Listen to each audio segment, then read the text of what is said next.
Last-minute goals are the most emotional ones, those we remember for many and many years. But today we would like to show you something more than just a compilation of last-minute goals, but rather the craziest ever final minutes. It is like that you didn't see some of the games we're about to show you, which is why we can't let you miss those historical matches. Get ready for some pure adrenaline, as today's video is going to feature the most mind-blowing turns of events football has ever seen. But before we get into it, we would like you to answer our question. Which one of these clubs holds the record for the most 90-minute winners in the Premier League? Arsenal, Liverpool, Manchester City, Manchester United?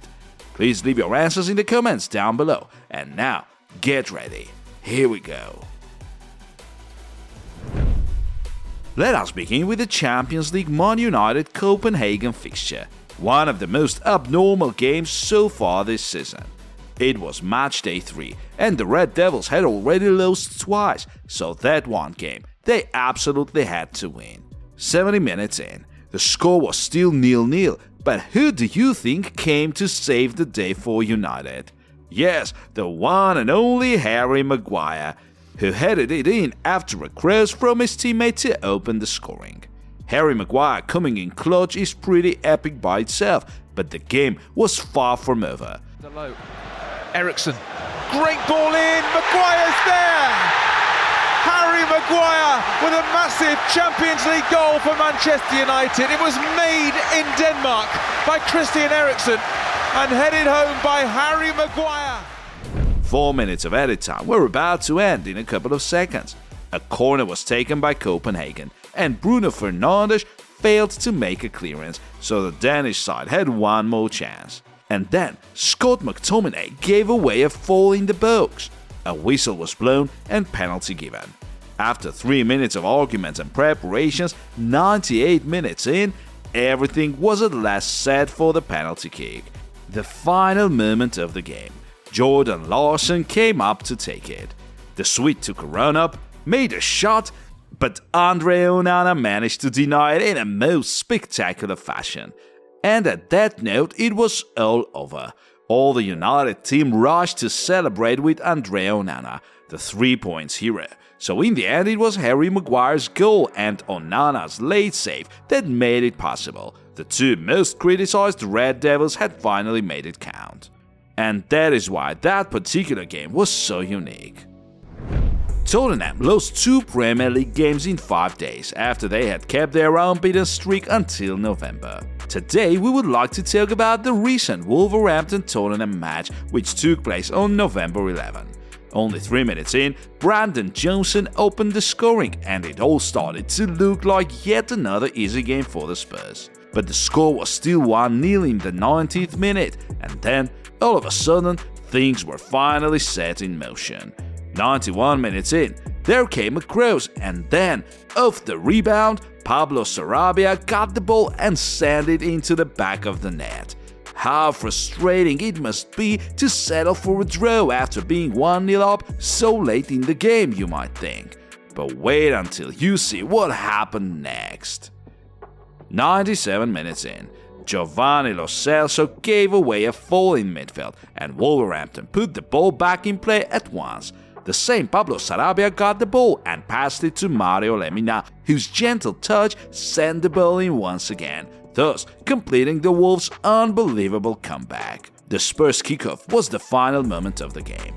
The final whistle was given, 2-1 in favor of Wolverhampton after they had been 1-0 down 91 minutes in. What made it even crazier is that Tottenham had to win that one in order to make up for their London derby defeat.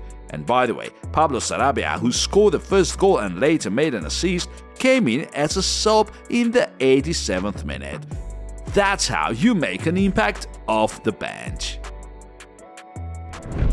October 26, 2022 was when we had a chance to witness the most amazing match of that Champions League season, as what happened then had never happened before. Atletico played Bayern on match day 5, and Los Colchoneros needed a win, as even a draw meant they were out of the Champions League.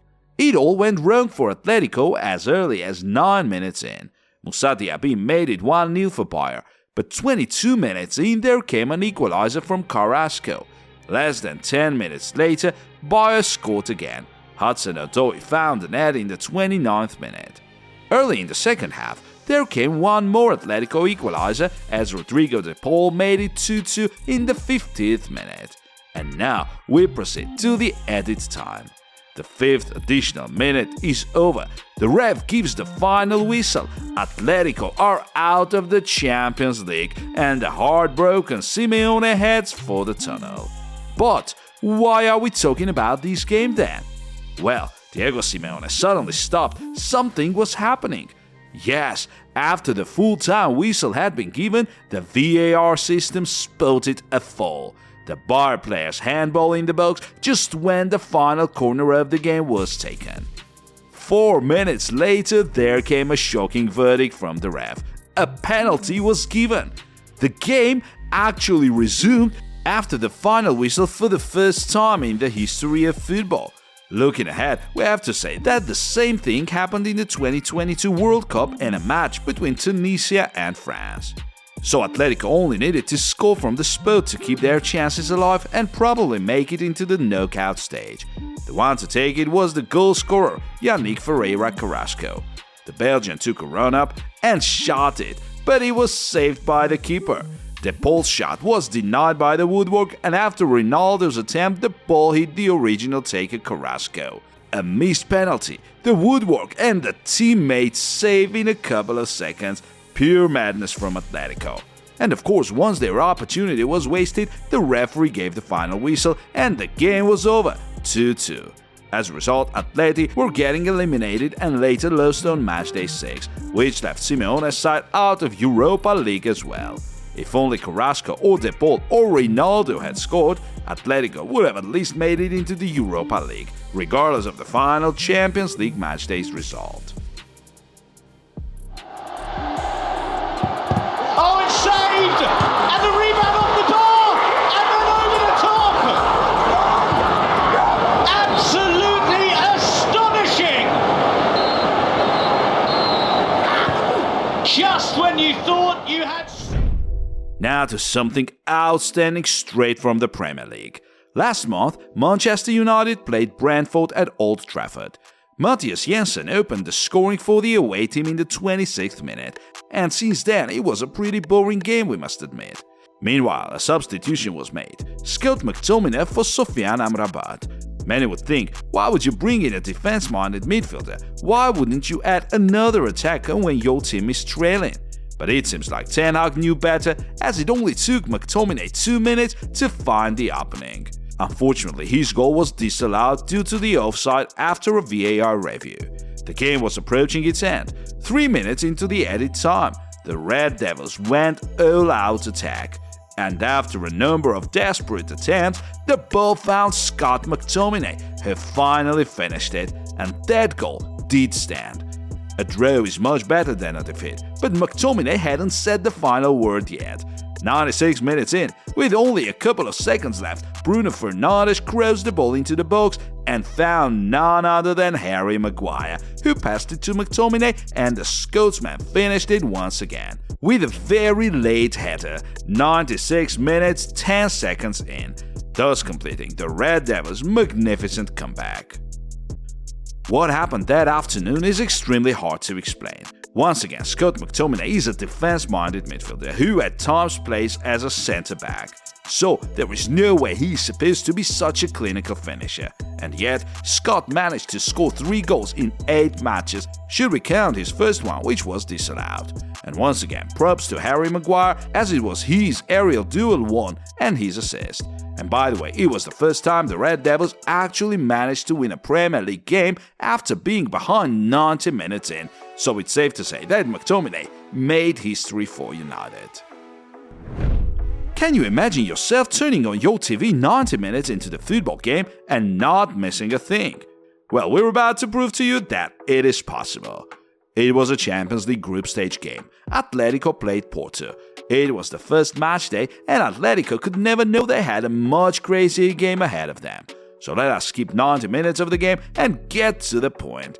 The only thing we'll mention is the Porto midfielder Mehdi Taremi getting sent off in the 80th minute. So 91 minutes in, Mario Hermoso took a shot, which hit the Porto player and ricocheted into the back of the net over the goalkeeper's head. Atletico were now 1-0 up against the side with a man down and only needed to secure their lead. But ironically, it was Mario Hermoso to give away a penalty 95 minutes in with a handball in the box. The Colombian Mateo Zuribe just barely managed to score as Jan Oblak got incredibly unlucky. But a goal is a goal. The scores were level and the full-time whistle was yet to be given. Despite only 9 minutes of added time, the teams were 101 minutes into the game when Atleti were to take their last corner. Axel Witsel went for the far post, where the unmarked Griezmann managed to head it goalwards and score a very late winner for Atletico. All the team, including the head coach Diego Simeone, were ecstatic, while this young Porto fan couldn't hold his tears of disappointment. In the end, all the 3 goals were scored in the added time: 91, 96 and 101st minute. That is why we said you could have tuned in the 90 minute and still missed nothing. It's towards Hermoso, Witzel's header, Griezmann! Incredible! As for the next game, it was named the most impressive comeback of the 21-22 Premier League season. It took place in early January 2022 as Leicester faced Tottenham. 24 minutes in, Leicester newcomer Patson Daka made the most of the Spurs' poor defending and made it 1-0. However, it didn't take long for Harry Kane to beat Çağlar Soyuncu with a fake shot and send the ball into the back of the net off the post. After that, nothing really happened until this Leicester's attack. 76 minutes in, Harvey Barnes found James Maddison with a pass and James Shot found the back of the net after a ricochet of the defender. At that moment, Leicester did look in full control of the game as they only needed to hold on their lead. The Spurs manager Antonio Conte made an important substitution as he brought in the attacker Steven Bergwijn, which was a prophetic decision. In the 95th minute, the Dutchman ended up in the right place at the right time and managed to find the net from close range. Only a couple of moments later, he got the ball from Harry Kane and went one-on-one with the keeper. Bergwijn dribbled past Schmeichel and then sent it into the far bottom corner of the post. In fact, it was this goal that helped the Spurs make it into the Champions League that season, ahead of their bitter rivals Arsenal, who were 2 points short. Who knows how it would have ended if the ball went just a little bit to the left. When you hear Borussia Dortmund vs Bayern, you surely think of the 2013 Champions League final and the late winner from Arjen Robben. What many of you don't know is that there was a no less dramatic match between these two teams as Klopp's and Guardiola's sides met in the 2014 German Cup final. By the way, it was in this game Thomas Müller scored the best goal in his career in his own opinion. So this is how it was. The scores were level at full time as neither of the teams managed to score. As a result, 30 more minutes of football were to be played. 107 minutes in, the history was about to repeat itself. Arjen Robben's shot went in between Weidenfeller's legs after a cross from the right. After that, Borussia were extremely close to scoring an equalizer, but they were denied by bad luck, while Jurgen Klopp and Josep Guardiola were too busy arguing with each other. So 122 minutes into the game, Borussia launched their final attack. Lukas Piszczek dribbled past Robben and made a pass to Oliver Kirch, who simply lost the ball. Robben passed it to Pizarro, who passed it to Müller, and then the magic began. Having played 122 minutes of football, Thomas made the run, used his body well not to let his opponent tackle him, beat the Borussia keeper, and scored Bayern's second goal of that evening. Pure delight from Bayern. They had just won the cup for the second time in a row, while Guardiola had finally managed to win a final against Klopp. By the way, 4 months later, Jurgen Klopp took his revenge in the Super Cup, and then these two had to wait for 5 years to face each other in a final. And just as we said, 4 years later, Müller admitted that it was the most emotional of all his goals as he considered it the best goal he ever scored. He also added that he was still dreaming of scoring in the Champions League final. a dream that is yet to come true.